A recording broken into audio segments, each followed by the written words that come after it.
Mga master, ito na yung Aris. Grabe ang pahirap nito sa atin mga master. Dinala to sa akin alas 10 ng umaga. Ito, nakakatapos pa lang namin. Sobrang trouble siya talaga nangyari dito mga master. Kasi ito mga master, ang history nito is nabili niya lang. Tapos nabili niya lang doon sa pinsan niya.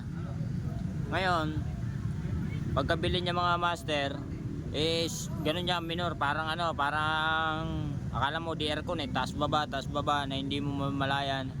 Tapos una pinadiagnose na to, pinareset na, wala pa rin nangyayari, bumabalik lang din sa dati mga master. Tapos kanina din nung nakarang araw yung pre no, nung nakarang araw dinala niya sa akin, so napatino natin, pero ang problema bumalik din siya. So ganun na nangyayari mga master, bumalik din siya sa dati. Kaya dinala namin kanina doon sa tropa din ng mga veterans na mekaniko. Tapos pinagsama-sama na namin yung mga suggestion. Then doon namin binaklas yung injector mga master. Is natanggal yung pinaka ulo sa saksakan papuntang fuel hose. So akala namin natatanggal talaga, yun ang akala din namin. At hindi ko rin alam na pinalitan pala ng bagong injector mga master.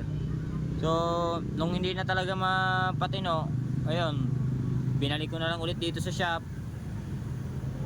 Akala ko nga singaw yung barbula. So ang ginawa ko, tinap overhaul ko,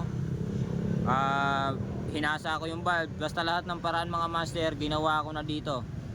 So nung magagabi ng mga master is naisipan ko na magpalit ng fuel filter. So nung pagpalit ko ng fuel filter mga master, dun ko nalaman na ang fuel pump nya is pinalitan din. Ang pinalit nila ay replacement.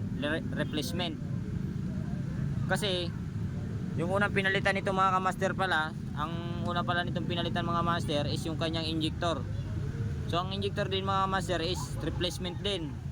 So ngayon dahil hindi nga tumitino yung kasi mayroon daw ng hangin na hindi ko mamalayan kung hindi ko malaman kung anong pinapaliwanag nung gumawa nito. Base lang din dun sa dating may-ari, sabi niya pinampalitan daw yan. So nung hindi na nila mapatino to, ang ginawa pinalitan daw ng fuel pump. Nung pagkapalit ng fuel pump, ganun pa rin, ay tumino naman daw ng saglit lang. Tapos bumalik din sa dati, naging ganito na naman. So kaya mga master, naisipan ko na tanungin dito sa nakabili kung nasa kanya yung original na injector. So nung tinawagan niya yung dating may-ari, is nandito naman, dadala niya yung injector, buti na lang. So sinalpak natin mga kamaster yung injector, okay, kaso sobrang taas na ng minor, sobrang taas. Ngayon hindi namin mababaan, pag binabaan naman namin hirap na siyang paandarin, sobrang hirap niyang paandarin, as in parang ayaw na talaga umandar.